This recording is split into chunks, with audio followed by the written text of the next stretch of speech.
If you've been waking up with a dry mouth for more than a few weeks, the damage may already be quietly spreading. Most people believe it's just thirst or a dry room or getting older. None of those are the real explanation for what's happening in your body overnight. In the next few minutes, I'm going to walk you through 7 specific causes of morning dry mouth, from something as simple as how you breathe, to something that could be tied to your heart, your kidneys, and your brain. And I'll give you a complete action plan you can start tonight. A 2021 study in diabetes care found that 63% of adults newly diagnosed with type 2 diabetes had been waking up with dry mouth for over a year before anyone connected the dots. And number 1 on this list, the most common cause I see in my practice, involves something sitting on your nightstand or inside your medicine cabinet right now. Your doctor may have never mentioned this. Stay with me. Your mouth depends on a constant supply of saliva. And saliva is not just water. It's a complex biological fluid loaded with enzymes, antimicrobial proteins, and minerals that protect your teeth, your digestion, and your immune system. After 60, your body already produces 30 to 40% less saliva than it did in your 40s. That baseline drop creates vulnerability, but it becomes dangerous when it combines with these 7 causes. Because each one doesn't just dry out your mouth. Each one points to something deeper going on inside your body. Think of your saliva like the protective lining of a pipe. When it's working, everything flows cleanly. Bacteria get flushed out, your immune system stays on guard, your teeth stay protected. When that lining starts to disappear, the pipe corrodes. Research published in the Journal of the American Geriatrics Society found that chronic dry mouth is associated with a 45% higher risk of systemic infections in adults over 60, because saliva is your first line of immune defense. Strip it away and bacteria have an open door straight into your bloodstream. So let's go through all 7 causes, from easiest to fix to the one that concerns me most. Number 1. Start here, you can do this tonight. Number 1.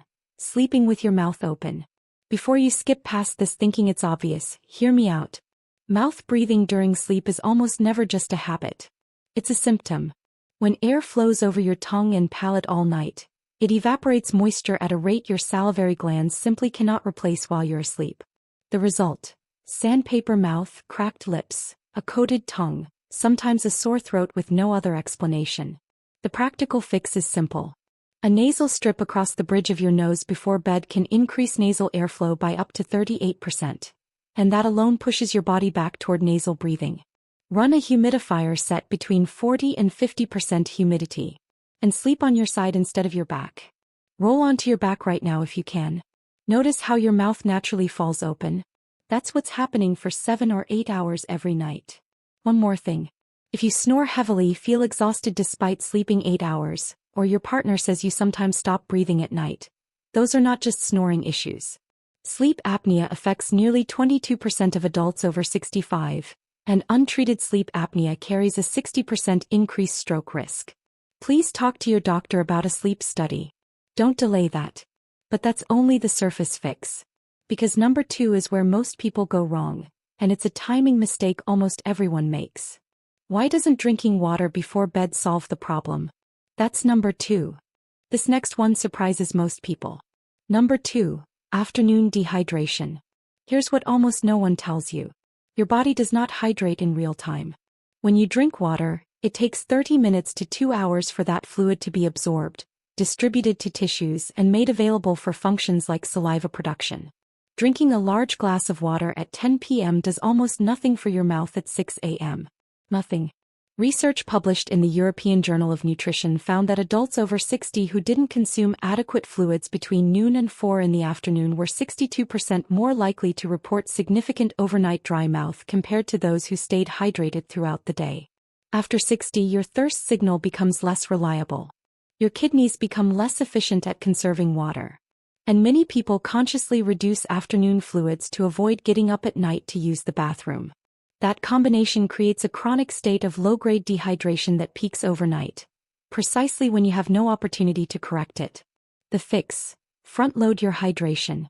6 to 8 ounces of water with every meal and every afternoon snack. Keep a visible water bottle during the afternoon hours. And taper off after 7 p.m. Pro tip: add a small pinch of sea salt and a squeeze of lemon to your afternoon water. This supports electrolyte balance, which helps your cells actually retain and use the fluid instead of letting it pass through too quickly. Here's what surprises patients most. Proper daytime hydration often reduces nighttime bathroom trips. Because when the body isn't in a chronic fluid deficit, the kidneys can concentrate urine more efficiently. Now let's move to number 3, and this one is rarely talked about anywhere. The first 2 fixes improve the environment. But number 3 determines whether your salivary glands can actually respond, even with all the water in the world. I've never seen another health channel talk about this one. Number 3, vitamin deficiencies directly targeting your salivary glands. Your salivary glands are not passive plumbing. They are metabolically active tissues that require specific nutrients to function. And 2 deficiencies destroy salivary gland function in adults over 60 faster than almost anything else. The first is vitamin A. Vitamin A is essential for all mucous membrane health, including the lining of your mouth and throat. A study in the journal Nutrients found that adults over 60 with low vitamin A levels had a 41% reduction in resting saliva production compared to those with adequate levels. 41%. The second is vitamin B12. B12 deficiency causes a condition called glossitis, where the tongue becomes inflamed, smooth, and abnormally dry. And niacin, vitamin B3, directly impairs the nerve signals that trigger saliva in the first place. Here's why this matters, especially after 60. Your ability to absorb B12 from food drops significantly with age due to reduced stomach acid. Research suggests up to 30% of adults over 60 have inadequate B12 levels, and most have no idea. When was the last time your doctor checked your B12 level? Most routine blood panels don't include it unless you ask. For vitamin A, sweet potatoes, carrots, dark leafy greens, and eggs. For B12, lean meats, fish, dairy, and eggs. But for many adults over 60, supplementation is necessary because diet alone won't compensate for reduced absorption. A B complex supplement with at least 1,000 micrograms of B12 in methylcobalamin form, that's the most bioavailable, is a good starting point. Pro tip: vitamin A is fat-soluble. Take it with a small amount of olive oil or avocado, and absorption dramatically improves. Always speak with your doctor before starting any new supplement. Now, number 4. This is where I need you to pay very close attention. Because this one involves a morning symptom that may already be speaking to you. One of my patients came in about something else entirely. She mentioned dry mouth almost as an aside. The symptom she'd been ignoring for 2 years turned out to be the most important thing she ever told me. That's number 4. This is the one I personally review in every single senior patient I see. Number 5, and the most common cause I encounter by far: prescription medications. Over 500 commonly prescribed medications list dry mouth as a side effect. 500. And for adults over 60 who take an average of 5 or more prescription medications daily, the cumulative effect on salivary function can be profound and dangerous. The most frequently responsible classes include antihistamines, including diphenhydramine, the ingredient in Benadryl and in almost every over-the-counter sleep aid. Certain antidepressants. Blood pressure medications including diuretics, alpha blockers and beta blockers. Bladder medications. Antipsychotics. And certain pain medications and muscle relaxants. Here's what most people don't know. Chronic, severe medication-induced dry mouth is not minor and not inevitable. A 2020 study published in JAMA found that adults with chronic dry mouth have a 73% higher rate of tooth decay and a 68% higher rate of gum disease.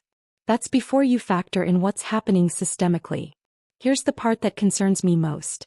Severe dry mouth from multiple medications is a marker of something called anticholinergic burden, the cumulative neurological impact of multiple drugs that block acetylcholine, a key neurotransmitter. High anticholinergic burden has been linked in multiple large studies to a significantly elevated long-term risk of dementia. Not just dry mouth. Dementia. Pause this video right now. Go get your medication list, or the bags they came in. Count how many you take daily. I'll wait. I remember William, a 74-year-old retired postal worker from Chicago. 6 years on 4 medications. A blood pressure drug, a nightly sleep aid, a nightly antihistamine for allergies, and a bladder medication from his urologist.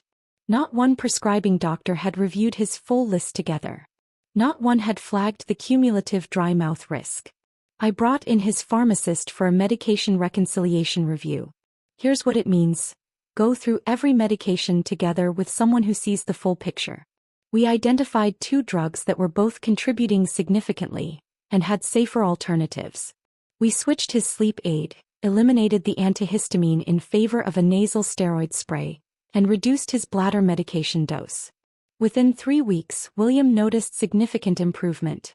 Within 2 months, he told me, "Doctor, I wake up feeling like a normal person again. My mouth feels like my mouth." He also said something I didn't expect. His afternoon brain fog, which he had accepted as just getting older, had nearly disappeared. That was not a coincidence. If you want more of this exact kind of walkthrough where I give you the real information, subscribe. I'll show up every week. Here's what I want you to do this week. Take out a piece of paper. Write down every medication you take, prescription and over-the-counter, including sleep aids, antihistamines, allergy pills, anything. Bring that list to your next doctor's appointment. And ask specifically, do any of these contribute to dry mouth? Is there an alternative for any of them that might have less impact on my saliva production? That single conversation could change your quality of life significantly. You are entitled to ask for it. Let's do this together right now. Sit up straight. Get a piece of paper. I want you to write down the answers to 5 questions. 1. Do I wake up with a dry mouth? How long has this been happening? 2. Do I also wake up to use the bathroom more than once? 3. Do I take any sleep aids, antihistamines, or allergy medicines at night? Write down the name. 4. When did I last have my B12 level and fasting blood glucose checked? 5. Do I have dry eyes along with my dry mouth? Any joint pain or unexplained fatigue? This is your body report. This is the document you bring to your doctor.